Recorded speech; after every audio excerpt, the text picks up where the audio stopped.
ओम नमो भगवते वासुदेवाय। ओम नमो भगवते वासुदेवाय। ओम नमो भगवते वासुदेवाय। नारायणं नमस्कृत्यं नरं चैव नरोत्तमं देवीं सरस्वतीं व्यासं ततो जयउतिर्नष्टप्रायशभद्रेष नित्यं भागवत सेवया भगवती उत्तमश्लोके भक्तिर्भवतीर्नष्टमहं करोति वाचालभङ्गं लङ्घयते गिरिं यत्कृपातमहं वन्दे श्रीहृदीनतारिण परमानन्दमातु श्रीचैतन्येश्वरम् ओम अज्ञानतिमिरान्धस्य ज्ञानागणसालस्य चक्षुर्मीलितं येन तस्मै श्रीगुरुवे नमः। नमो ओं विष्णुपदाय कृष्णप्रस्थाय बुधश्रीपद जयपदाय गोस्वामी नमो आचार्यपद नित्यकृपणे गौरवतं नगरगणामधारिणे नमो ओं विष्णुपदाय कृष्णप्रस्थाय बुधश्रीमते भक्तिवेदांत स्वामी नमः। नमस्ते सरस्वती देवी गौरवाणी प्रचारे निर्विशेष शून्यवधि भाषाते देशधारिणे जय श्री कृष्ण चैतन्य प्रभु नित्यानंद श्री अद्वैत गदाधर श्रीवासादि गौर भक्तवृंदम हरे कृष्ण कृष्ण कृष्ण हरे हरे हरे राम राम राम हरे हरे हरे कृष्णा எல்லாருக்கும் நமஸ்காரம். இன்னைக்கு நம்ம பகவத்கீதை முதல் அத்தியாயம் அர்ஜுன விஷாத யோகம். படைகளை கவனித்தல். ஓகேங்களா? முதல் அத்தியாயம் 3 ஸ்லோகங்கள் முடிச்சாச்சு. இன்னைக்கு நாம 4வது ஸ்லோகம் பார்க்கலாம். அத்ர சூர மகேஸ்வாச பீமார்ஜுன சமாயுதி யுயுதானு விராடஷ்ச துர்பதஷ்ச மகாரதகம். மொழிபெயர்ப்பு: அந்த சேனையில் பீமனுக்கும் அர்ஜுனனுக்கும் சமமான வில்லாளிகள் பலரும் இருக்கின்றனர். யார் அப்படின்னா யுயுதானன், விராடன், துருபதன் போன்ற மாபெரும் வீரர்கள் உள்ளனர்.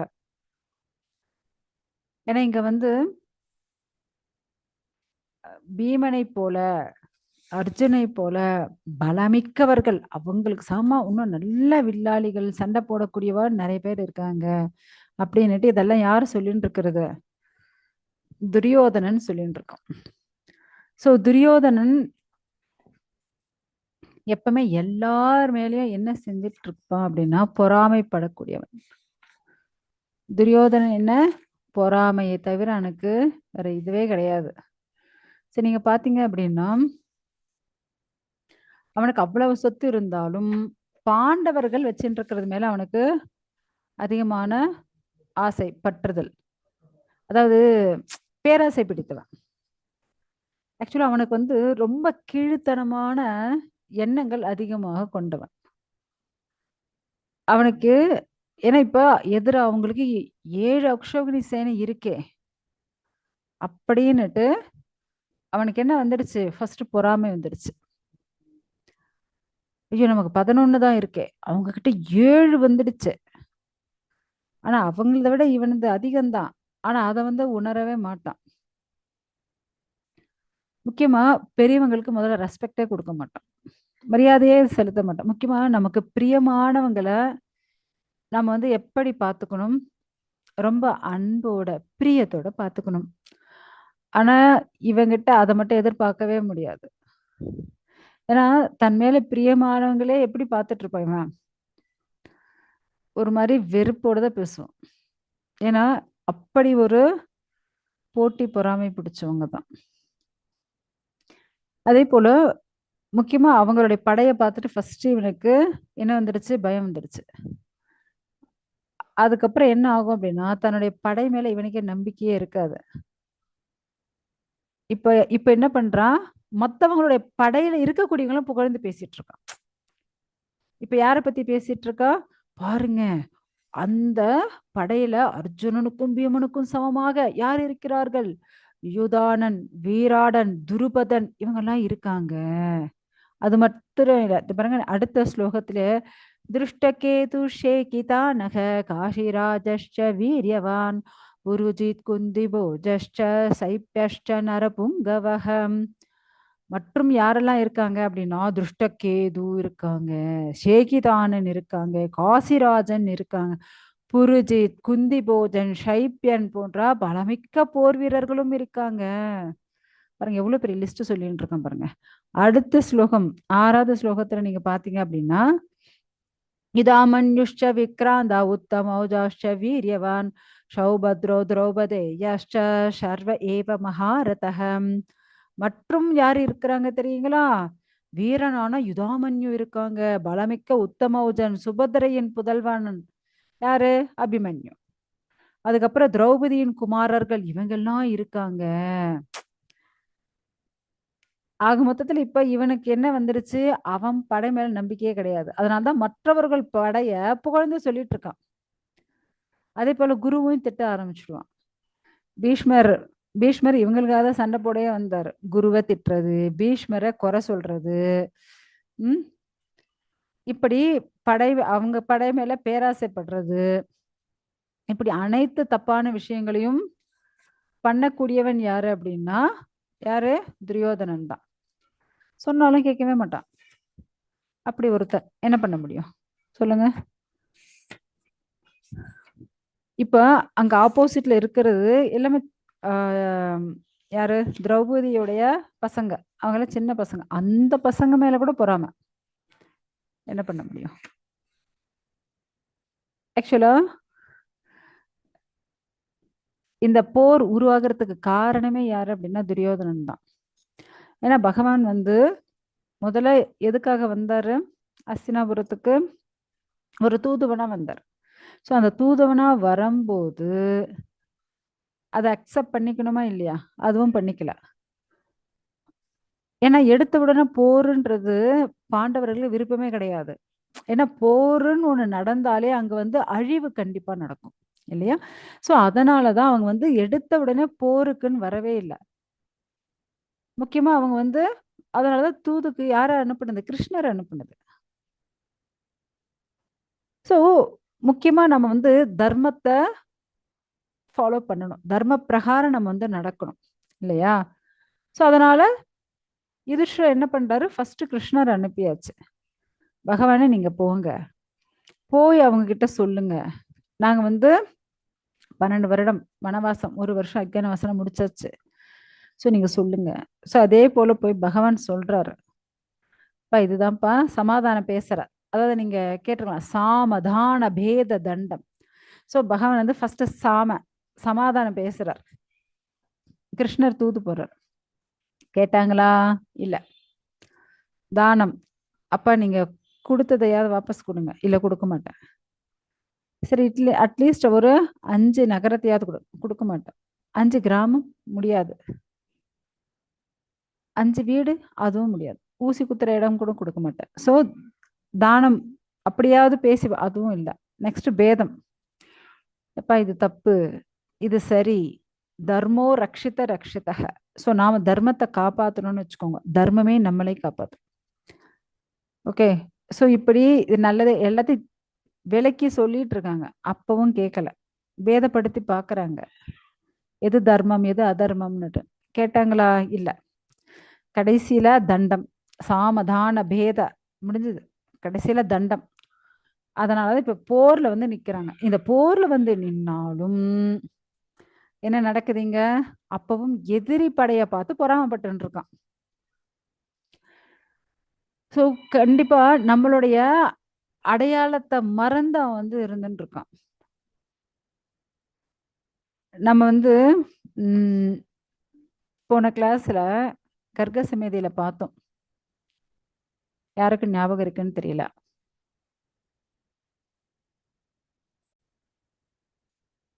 சோ துரியோதன் என்ன சொல்லிட்டு இருக்காங்க? அதாவது ஆப்போசிட்ல இருக்கிறவங்களை பத்தி புகழ்ந்து பேசிட்டு இருக்காங்க. ஏன்னா அவங்க மேல அவங்களுக்கு அவ்வளவு பொறாமை வைத்தெரிச்சல். ஏன்னா எவ்வளவு பேர் பாருங்க.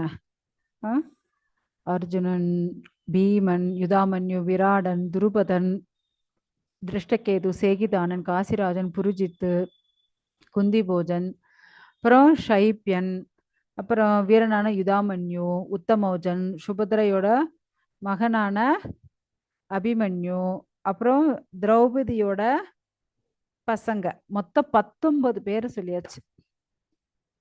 இப்ப இவர் சைடு யாரெல்லாம் சொல்றாருன்னு பார்க்கலாம். சோ அதே போல இந்த பக்கம் யாரெல்லாம் துரியோதனன் சொல்றாங்க அப்படின்னா 7வது ஸ்லோகத்தில் அஸ்மாக்கம் தோ விசிஷ்டா ஏ தான் நிபோத த்விஜோத்தமஹ நாயகா மம சைன்யஸ்ச ஷம்யார்த்தம் தான் பிரவீமிதே. ஆனால் பிராமணர்கள் சிறந்தவரே, தாங்கள் தெரிந்து கொள்வதற்காக எனது சேனையில் வழிநடத்தும் தகுதி வாய்ந்த நாயக்கர்களை பற்றி தங்களிடம் கூறுகின்றேன். இப்பதான் நான் எங்க சைடும் இருக்காங்க. இப்ப அந்த சைடு 19 பேர் சொல்லியாச்சு. ஸோ இந்த சைடு எத்தனை பேரை சொல்றாங்கன்னு பார்க்கலாம். 8வது ஸ்லோகம். பவான் பீஷ்மஷ்ச கர்ணஷ்ச கிருபஷ்ச சமிதிஞ்சயः அஸ்வத்தாமா விகர்ணஷ்ச சௌமதத்திஸ்ததைவசம். ஸோ எத்தனை பேரை பாருங்க. அதாவது மரியாதைக்குரிய தாங்கள் யாரு? துரோணாச்சாரி. ஏன்னா துரோணாச்சாரி தான் அதெல்லாம் சொல்லிட்டு இருக்கு. ஏன்னா பாருங்க, ஆப்போசிட் அவங்க எல்லாம் படை இவ்வளோ அழகா நீட்டா பர்ஃபெக்டா வச்சிருக்காங்க, நீங்க என்ன இப்படி வச்சிருக்கீங்க? ஸோ ஸ்டார்டிங்கே போன கிளாஸ் அதை தானே பார்த்தோம். ஸோ இப்போ வந்து துரோணாச்சாரியார் நீங்க, அப்புறம் வந்து பீஷ்மரு, கர்ணனு, கிருபாச்சாரியார், அஸ்வத்தாமன், விகர்ணன், சோமதத்தனுடைய குமாரனான பூரிஸ்ரவன். ஸோ இவங்கெல்லாம் எனக்காக இருக்காங்க அப்படின்ட்டு அவர் வந்து சொல்லிட்டு இருக்காங்க. அடுத்தது அடுத்த ஸ்லோகத்துல வெறும் 7 பேரு தான். ஓ, அடுத்த ஸ்லோகத்தில் இல்லை, வெறும் அந்த 7 பேரு தான். அதே அந்த சைடு 19 பேரை சொல்லியாச்சு, இந்த பக்கம் வெறும் 7 பேரு தான். அப்ப இந்த 11 அக்ஷோகினி சேனையில ரொம்ப இம்பார்ட்டண்டா சொன்னது இந்த 7 தான். அங்க 7 அக்ஷோகினி சேனையில 19 பேரை சொல்லியாச்சு. இப்ப அவங்களுக்கே இப்ப அத கேட்கும் போது நமக்கே தோணும், ஏன்னா இது அப்ப அவங்க சைடு யாரும் அவ்வளவு பெரிய வீரமானவங்க யாரும் கிடையாதா? ஏன் அவங்க ஆப்போசிட் சைடு இத்தனை பேரை சொன்னாங்க, துரியோதனன் சைடு இப்படி சொல்லவே இல்லையே அப்படி நமக்கே தோணும். ஏன்னா எந்த பக்கம் பகவான் இருக்காரோ அந்த பக்கம் வெற்றி நிச்சயம். ஏன்னா துரியோதனனுக்கும் தெரியும், கண்டிப்பா அவன் பண்றது அதர்மம்னு அவனுக்கே தெரியும், தெரியாம இல்லை. ஆனாலும் அவனால மாத்திக்க முடியாது. அவ்வளவு அகங்காரம், தான் தனது அப்படின்ற அந்த அகங்காரத்தால இவ்வளவு பிரச்சனை. அடுத்த ஸ்லோகம். அந்யே ச பகவஹ சூரா மத் அர்த்த தியக்த ஜீவிதாக நானா சஸ்திர பிரகரணாக சர்வே யுக்த விஷாரதஹ. எனக்காக உயிரையும் கொடுக்கக்கூடிய எண்ணற்ற வீரர்கள் பலரும் உள்ளனர். யுத்தத்தில் வல்லுநர்களான அவர்கள் அனைவரும் பலவிதமான ஆயுதங்களுடன் தயாராக உள்ளனர். சோ முக்கியமா இங்க வந்து யாரெல்லாம் தனக்காக உயிரையே விடுறதுக்கு, ஆனா எனக்காக போர் செஞ்சு வெற்றியை கொடுக்கறதுக்கு இருக்காங்கன்னு சொல்லல. கொஞ்சம் யோசிச்சு பாருங்க, அவங்க சொன்ன அந்த வார்த்தையே எப்படி இருக்கு? எனக்காக உயிரையே கொடுக்கக்கூடிய எண்ணற்ற மகாவீரர்கள் இருக்காங்க அப்படின்னு.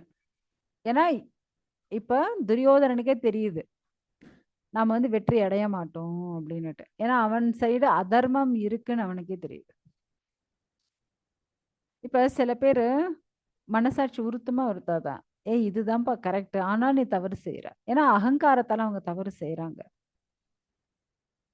சோ முக்கியமா இங்க வந்து துரியோதனுக்காக ஜெயத்ரதன் அவருடைய தங்கை கணவர் கிருத்தவர்மா, சல்லியன். ஆக்சுவலா சல்லியன் யாரு அப்படின்னா நகுல சகாதேவர்களுடைய தாய்மாமன், அதாவது மாத்ரி இருக்காங்க இல்லையா, பாண்டுவுடைய 2வது மனைவி மாத்ரி தேவி, அவங்களுடைய சகோதரர் தான், அண்ணா தான் யாரு? சல்லியன்.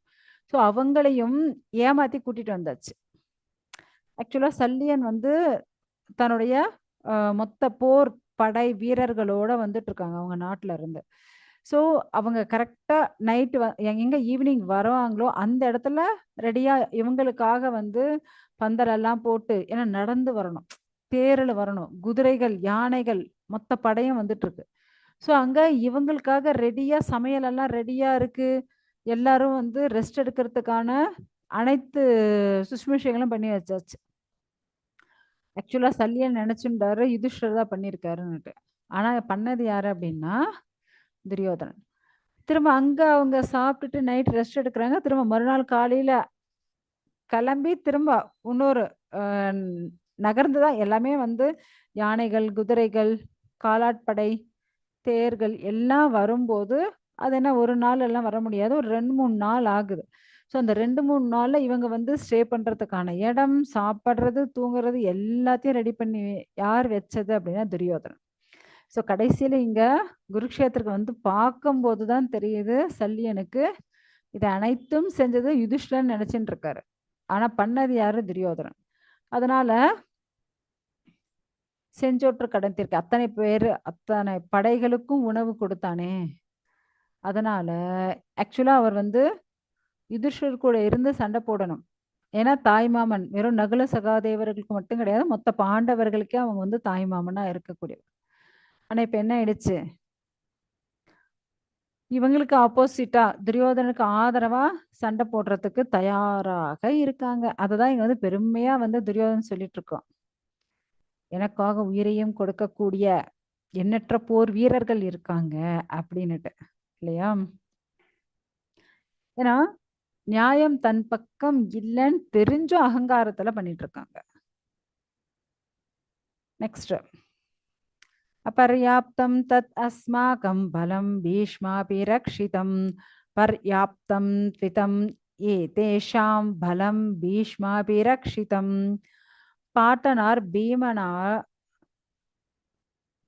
பீஷ்மரால் சிறப்பாக பாதுகாக்கப்பட்ட நமது பலம் அளவிட இயலாதது. ஆனால் பீமனால் கவனமாக பாதுகாக்கப்பட்ட பாண்டவ சேனையும் அளவிடக்கூடியது. பாருங்க, இப்பவும் பொறாமை பிடிச்சு, ஓ இந்த பக்கம் எங்க தாத்தா வச்சுட்டு இருக்க படம் இருக்கு பாருங்க, இவ்வளவு பெருசு, இது மெஷர்மெண்டே பண்ண முடியாது, இவ்வளவு பெருசுங்க. அதாவது வீண் ஜம்பம் அடிக்கிறதுன்னு சொல்லுவாங்க இல்லையா, பெருமை பேசிக்கிறது. அதே ஆப்போசிட்ல பீமனால் பாதுகாக்கப்பட்ட அந்த படை என்ன அளவிடக்கூடியது, வெறும் 7 அக்ஷோகணி தாங்க.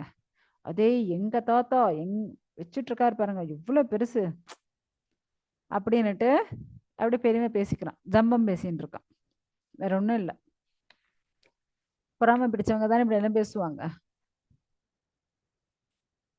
ஆக்சுவலா நீங்க பாத்தீங்க அப்படின்னா அது அவங்களே அழிச்சுடும் அப்படின்றது அவங்களுக்கு புரிய மாட்டேங்குது. ஸோ தவறான செயல்களோ தவறான எண்ணங்கள் என்ன ஆகும் அப்படின்னா அது அவங்களே அழிச்சுடும். அது தெரியாம தான் தவறு செஞ்சுட்டு இருக்காங்க. புரிஞ்சுட்டா யாரும் இப்படியெல்லாம் பண்ணவே மாட்டாங்க. அடுத்தது, ஆக்சுவலா ஃபர்ஸ்ட் நம்ம பகவானை பத்தி, பகவத்கீதை எதற்காக நம்ம தெரிஞ்சுக்கிறோம் அப்படின்னா நம்ம பகவானை பத்தி தெரிஞ்சுக்க முயற்சி பண்ணிட்டு இருக்கோம். ஸோ பகவான் மனிதர்கள் இப்படித்தான் வாழணும், இப்படித்தான் இருக்கணும் அப்படின்ட்டு நமக்கு சொல்லிட்டு இருக்காரு. ஸோ அப்படி பகவானை பத்தி தெரிஞ்சுக்கணும் அப்படின்னா ஃபர்ஸ்ட் அதற்கான அறிகுறிகள்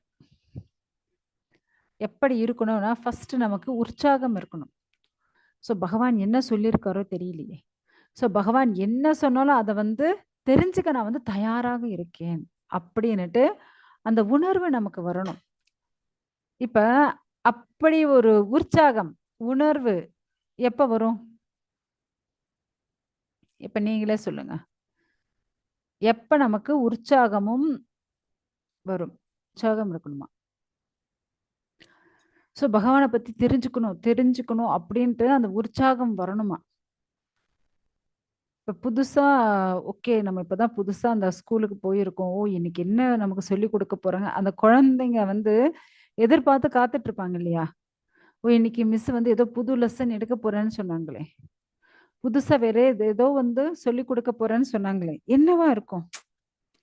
புரியுதுங்களா? ஸோ அப்படி ஒரு உற்சாகம் எதிர்பார்த்து காத்துட்டு இருக்கிறது.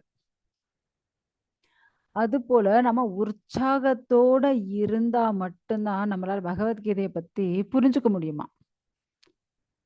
ஸோ யார் அப்படி உற்சாகத்தோடு இருக்காங்களோ அவங்களுக்கு கண்டிப்பா பகவானுடைய கருணை கிடைக்குமா? ஸோ பகவானுடைய கருணை கிடைச்சிருச்சு அப்படின்னா கண்டிப்பா அவங்களால பகவத்கீதை பத்தி புரிஞ்சுக்க முடியும். அதே போல இப்ப நீங்க பாத்தீங்க அப்படின்னா இங்க பீஷ்மர் அவர் சபதம் போட்டிருக்காரு. என்ன சபதம் போட்டிருக்காரு? நான் பாண்டவர்களை கொல்ல மாட்டேன், ஏன்னா என்னுடைய பேர பசங்க தானே, அவங்களை நான் கொல்ல மாட்டேன் அப்படின்னு அவர் சபதம் போட்டாச்சு. இப்ப அவர் சண்டைக்கு அங்க நின்றுட்டு இருக்காரு, இந்த பக்கம் பாண்டவர்கள் நின்றுட்டு இருக்காங்க. இப்ப இவங்களை கொல்ல மாட்டேன்னு சொன்னவங்க என்னதான் சண்டை போட்டாலும் வெற்றி கிடைக்குமா? கிடைக்காது. ஸோ துரியோதனுக்கு இதெல்லாம் புரியவே இல்லை. என்ன பண்றது? ஏன்னா அவனுக்கு வந்து இந்த பேராசை அப்படியே கண்ணை மூடி இருக்கு. பொறாமை, அந்த பொறாமை தான் பிரச்சனையே. ஆக்சுவலா நம்மளுடைய நமக்கு பக்தின்ற அந்த டேஸ்ட் வரணும் அப்படின்னா ஃபர்ஸ்ட் நம்மளுடைய புலன்கள் இருக்கு இல்லையா, அதெல்லாம் நம்ம அடக்குனாதான் என்ன ஆகும், நமக்கு அந்த பக்தியோட டேஸ்ட் கிடைக்கும். ஸோ நம்ம புலன்களை அடக்கல அப்படின்னா கண்டிப்பா நமக்கு வந்து அந்த டேஸ்ட் கிடைக்கவே கிடைக்காது.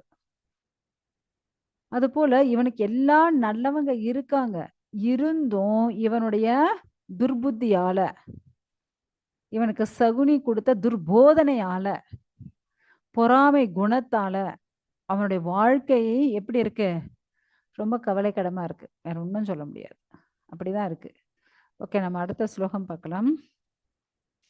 அயனேஷு ச சர்வேஷு யதா பாகம் அவஸ்திதாக பீஷ்ம ஏவாபி ரக்ஷந்து பவந்தக சர்வ ஏவஹீம். படை அணுவகுப்பின் நுழைவாயிலில் தத்தமது போர் முனைகளில் இருந்தபடியே நீங்கள் அனைவரும் பாட்டனார் பீஷ்மருக்கு முழு பாதுகாப்பளிக்க வேண்டும். பாருங்க, இப்ப துரியோதனன் என்ன சொல்லியாச்சு, எங்க தாத்தா கொஞ்சம் பாதுகாப்பு கொடுங்க அப்படின்னா என்ன அர்த்தம், அது ஒரு வயசானவர், அவருக்கு கொஞ்சம் பாதுகாப்பா இருங்க. ஆக்சுவலா அவர் வந்து ஒரு சிங்கம் போல, பீஷ்மர் எப்படி சிங்கம் போல, அவருக்கு மற்றவங்களுடைய பாதுகாப்பே தேவை கிடையாது. அவர் ஒருத்தரே போதும் நின்றுட்டு ஃபுல் அண்ட் ஃபுல் சண்டை போடுறதுக்கு. ஆனா இங்க அவரை இன்சல்ட் பண்ணணும். ஆக்சுவலா பீஷ்மர் சண்டை போட்டதை யாருக்காக, துரியோதனுக்காக. அப்படி இருக்கும்போது அவர் இன்சல்ட் பண்ணணும். ஆக்சுவலா இவன் மேல அன்பா இருக்கக்கூடியவங்களை இன்சல்ட் பண்றதே யாருக்கு வேலையே போச்சு, துரியோதனனுக்கு. ஸோ அதனால ராஜதந்திரா அப்படியே பேசிட்டு இருக்கான், ஓ இவர் வந்து கொஞ்சம் வயசானவர், இவர் நம்ம கூட ஆதரவா இருப்பாரோ இருக்க மாட்டாரோ, வயசாகி போயிடுச்சு அப்படின்னுட்டு தான், ஐயோ எங்க தாத்தாக்கும் கொஞ்சம் அப்படி பாதுகாப்பு கொடுங்கப்பா ஆ அப்படின்னுட்டு. ஏன்னா பீஷ்மர் மேல எதுக்கு அவ்வளோ ஒரு நம்பிக்கை துரியோதனனுக்கு அப்படின்னா, அர்ஜுனுடைய மனைவியான, அது பாண்டவர்களுடைய மனைவியான திரௌபதி, அந்த ராஜ சபையில அந்த அம்மாவுடைய துணிய புடவை பிடிச்சு இழுத்துன்னு இருக்காங்க, நிர்வாணப்படுத்தணும் அப்படின்னுட்டு. ஸோ அந்த இடத்துலையும் பீஷ்மராகட்டும் துரோணராகட்டும் யாருமே ஒண்ணுமே சொல்லல. ஸோ கொஞ்சம் யோசிச்சு பாருங்க, யாராவது ஒரு பெண்ணுக்கு அவமானம் நடந்தால் அந்த இடத்துல என்ன பண்ணணும், கொந்தளிக்கணும், அட்லீஸ்ட் உண்மையாவது சொல்லணும். ஆனா அவங்க ஒண்ணுமே சொல்லல. அதனால நாம பண்ற அனைத்து தப்புக்கும் இவங்களும் நமக்கு என்ன ஆதரவு தெரிவிக்கிறாங்க அப்படின்னு நினைச்சுட்டது யாரு, துரியோதனன். ஸோ துரியோதனனுக்கு முழு நம்பிக்கை, நாம என்ன பண்ணாலும் பீஷ்மர் துரோணர் கிருபாச்சாரியாரு இவங்கெல்லாம் நம்மளை விட்டுட்டு போகவே மாட்டாங்கப்பா. நம்ம என்ன தப்பு பண்ணாலும் சரி, என்ன அபராதம் பண்ணாலும் சரி, யாரும் நம்மளை எதிர்த்து எதுவும் பேச மாட்டாங்க. நான் சொல்றதே சட்டம், நான் சொல்றதுதான் நடக்கும் அப்படின்னுட்டு அவனுக்கு அவ்வளவு ஒரு ஆணவம், வேற ஒன்றும் கிடையாது. அடுத்த ஸ்லோகம் பார்க்கலாம்.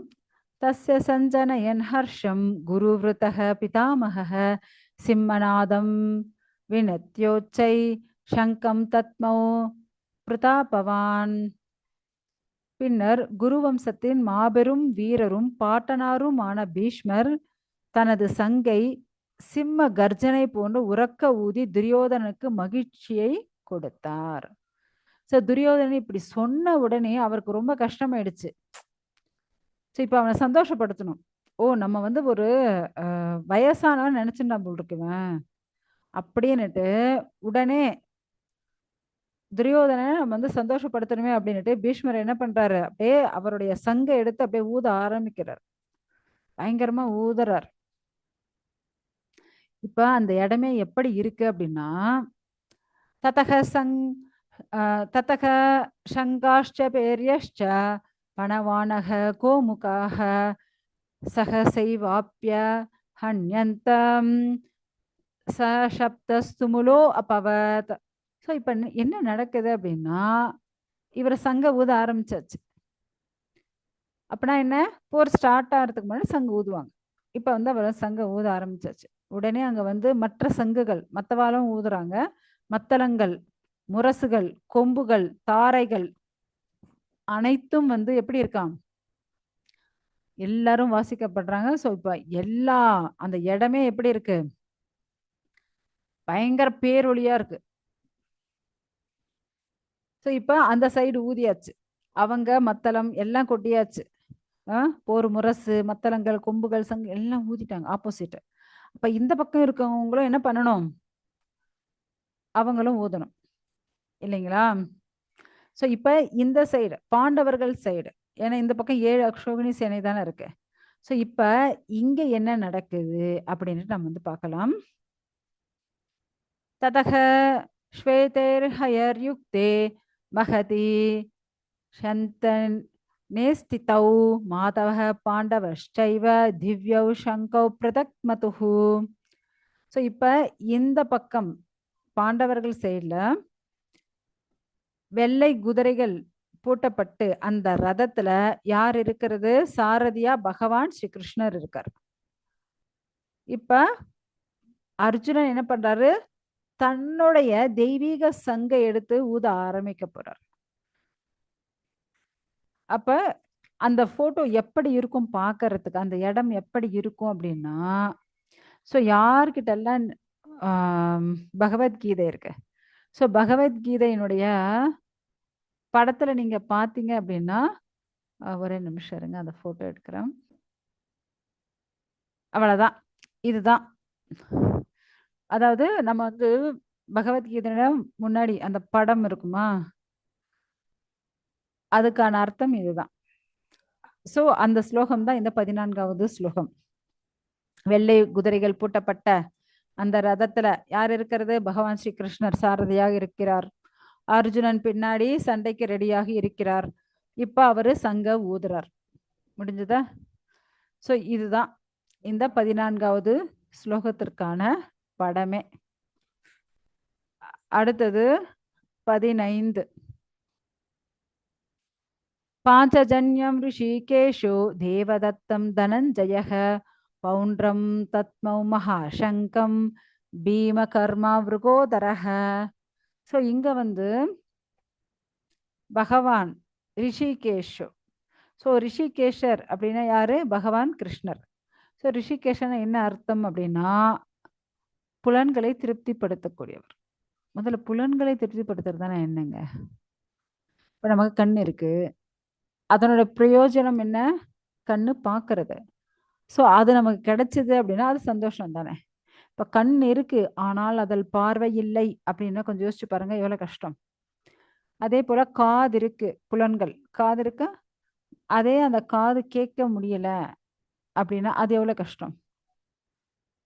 வாய் இருக்கு, அதுல பகவானை பத்தி பேச முடியல, ஊமையா இருக்காங்க, அது எவ்வளோ ஒரு கொடுமை. கொஞ்சம் யோசிச்சு பாருங்க இல்லையா?